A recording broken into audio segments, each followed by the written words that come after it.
чоң кылып бадырайтып кыргыз тилинде жазылсын. Мамлекеттик тилде.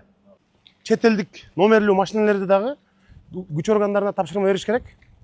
Бардыгы жакшы карашсын, мыйзам бузбасын, жанагынтип тротуарга чыгып айдап, биздин мыйзамдарга баш ийбей укпаса, тоготпосо, көңүл кош мамиле кылса, тизмесин бересиңер мага. 1 сааттын ичинде булардын баарын тартипке салып оңдоп коебуз. Текшерүүлөрүбүз кайсы бир өлкөгө же кайсы бир улутка каршы саясат эмес. Биз ишкерлерди колдойбуз. Бирок ошол эле убакта биз мамлекеттик тил мыйзамын сакташыбыз керек. Анткени билесиздер, мамлекеттик тил мыйзамы азыр конституциялык мыйзам. Ал жерде так жазылган мамлекеттик тил жөнүндө, расмий тил жөнүндө. Мисалы бул жерде мына Чүнчүн холдо ачы шорпосу, мына биз келет кот деп булар муну жаап коюшту. Көрдүңөрбү? Азыр ыкчам жапкан. Бул жерде эмне үчүн мисалы кичинекей кыргыз тилиндеги жазуу могул жерде. Жумабидин, силер алмаштыргыла муну. Кичинекей кыргыз тилиндеги жазуу чоң кытайча жазылган, бизди келет деп жапкан мисалычы. Анан могу киреберишиндеги айнектерди карагыла. Көрдүңөрбү? Ушул жазуу кыргызча жок. Ушунун бардыгын кыргыз тилинде сөзсүз болуш керек. Кыргыз тилиндеги жазуу тамгалар башка чет эл тилинен көп чоңураак болуш керек, көрүнүп туруш керек. Мисалы монун бардыгын алдырыш керек. Азыр мына Шанхай ситни көрөлү жүргүлө. Силер менен чоң эле. Буларды мисалы мына англисчеде турбайбы, duty free shops деп. Ошону жазыш керек да мисалы. Бир эле биз мындай кытайча эмес, англис тилинде, орус тилиндеги көрүнөк жарнактарды эле мына сиз мыйзамды жакшы билесиз. Мисалы мына кирип келатканда тиги добро пожаловать деп орусча жазылып атат. Китайский эмне дейт? Маркет дейт. Мисалы. Мына Шанхай акча алмаштыруу туура эле бул. Мына ушундай кылып жазыш керек, чоң кылып, жакшынакай кылып. Мына күч органдарынын өкүлдөрү да бар. Ушул мына ар кайсы чет элдик номерлүү машиналерди дагы күч органдарына тапшырма бериш керек.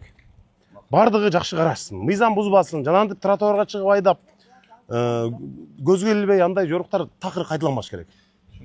Мисалы бул жерде дагы мына Кытай тилинде өтүп атат. Мыйзамда мамлекеттик тил мыйзамда так жазылган.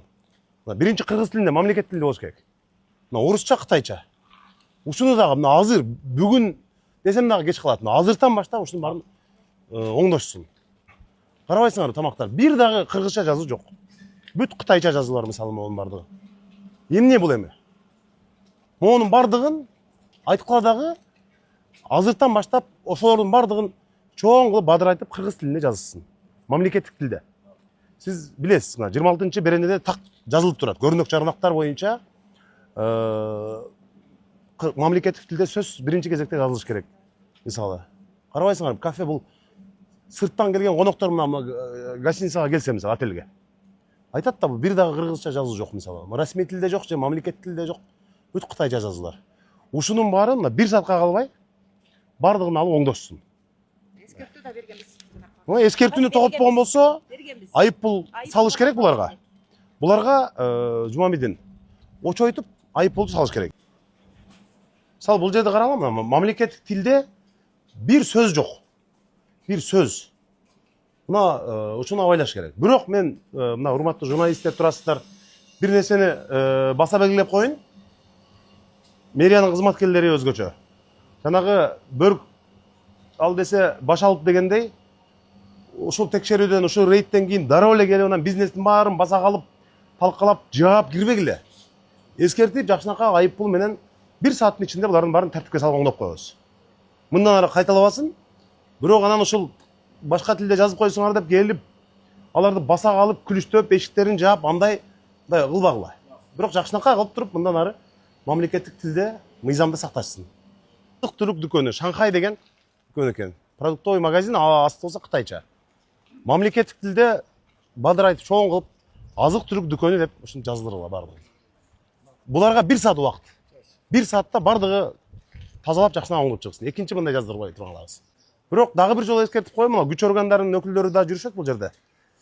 Бул эскертүү келип эле баса калып, бизнестерин баарын жаап, күлүштөп, талкалап, мындай ашырып ийбеш керек да. Мыйзам чегинде жакшынакай аракет кылабыз. Ким бар? Жетекчилерден бирөө барбы? Мамлекеттик тил боюнча. Сиз жооп бересизби? Котормочубуз бар, могу жетекчини жөнөтүп коюңузчу бери. Саламатсызбы? Мамлекеттик тил мыйзамы сиз отыруп коесузбу? 我们国家有专业语言的，我们正式语言的一个法律嘛。 Siz orus tilinde, anam Kıtay tilinde жазыпсыз. Bir daha mamleket tilde söz yok. 中文没写。要怎么弄，所以一直没做。 Burada da var bu sana almastıran bir şey. Yo, sizge bir saat vakit veririz. 给你一个 Ben şahardın meri olam. 他是市长，我们奥市市的市长。 Onu çoğun kılıp mamleket tilde bizden Ha, mizamımızı saklasın. 1 小时的事。 Birinci Kırgız tilinde çoğun kılıp yazsın. 啊， Kırgız tilinde çoğun kılıp yazsın. 第二就是语要大一些，比中文大一些。 啊 Anan özünüzdün başka Kıtay dostlarınız barına hazır gruppalarınızdan SMS yöneltiniz. 然后你群里通知一下其他的中国同胞，可以就是可以。关于这个政策。 Biz investorlarga, işkellerge eşigimiz açık. Sizlerdi kollaганга dayım dayarбыз. Бирок силер дагы биздин мамлекеттин мыйзамдарын, мамлекеттик тил мыйзамын бардык мыйзамдарыбызды сыйлашыңар керек. Биздин балдар маптар иштеп атышат азыр. Бул жакта, ушул жерде бардыгына эскертесиңер. Бардыгына моундай жазуулар мисалы. Ошонун бардыгына эскертүү берип, ушул боюнча катуу иш алып барыңыздар, Биздин мыйзамдарга баш ийбей укпаса, тоготпосо, көңүл кош мамиле кылса, тизмесин бересиңер мага. Биз дарыбаларды мындай тартипке салабыз. Бирок дагы бир жолу эскертип коеюн. УМСтенмин, МАПтанмын деп келип анан баардыгын текшерип, өзүңөргө чечеси барбы, жокпу кирип алып офистерин аңтарып, жанагынтип инвесторлорго бизнеске тоскоолдук кылбагыла. Жакшынакай кылып тартипке салып коелу, мыйзам чегинде иштейсиз. Биз могу мамлекеттик тил мыйзамы боюнча азыр бүт тааттан баардыгын карап жүрөбүз Шанхай. Монтип азыр мамлекеттик саясатты көрүп атасыз да, баягы мамлекеттик тилге аябай маани берип атпайбызбы. Ошон үчүн университеттин дарбазасында эле биринчи могу эмне деген жазуу бул? Эми ошондон сөзсүз түрдө муну астыга түшүрүп, мындан чоңураак кылып мамлекеттик тилде жазыш керек. Ушуну азыртан баштаңыздар муну. Жок, бул кирген жерде. Бул жерден баштайлы, азыр баардыгын түшүрөбүз. Ушуну сиз ректор менен сүйлөшүп, азыр эле алдыртып муну. Эми Конфуций институту аябай көп чоңдай долбоор болгон. Кытай өкмөтү менен биргеликте ошмунун иши аябай чоң, анын баарын сыйлайбыз. Инвесторларды, билимге акча салып аткандын баарын сыйлайбыз. Бирок бул жерде кыргыз тилиндеги жазууга караганда Кытай тилиндеги жазуулар өтө көп басылды. Анан бул жерде мына Конфуций институту деген бир аз түшүрүп, сөзсүз түрдө кыргыз тилинде бадырай туруш керек. Мамлекет конституциялык мыйзамдын талабы. Токтосун агай. Азыр эле аракет кылыңыз. Биз башкалардын баарына эртең анан бүрсү күнү десек болбойт. 1 саат убакыт берип атабыз бардыгына. 1 саатта бүтүрүп койгула. Кыргыз тилинде айрым каталар бар экен, мисалы ачуу деген 2 у болот, мисалы грамматикалык каталар бар, бирок салыштырмалуу бүт кыргызча жазып чыгыптыр мына. Бүт кыргыз тилинде жазып чыгыптыр. Ошол эле Кытайдын тамактарын андайлар да бар.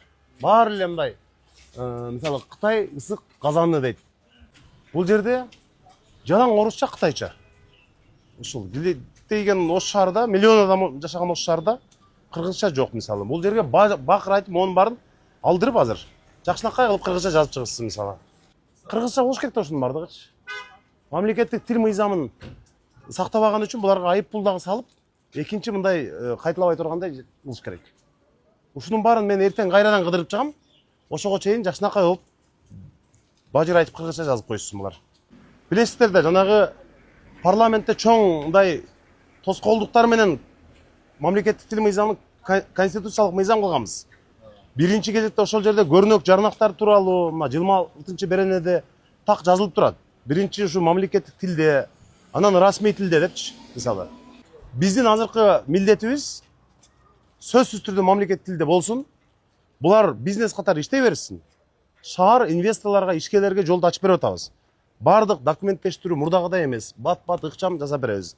Бирок ушу мамлекеттик тил мыйзамын Кыргызстандын мыйзамдарын сактап, тартиптүү болуп, жакшынакай болуп жүрүшү керек. Маңызы ушунда.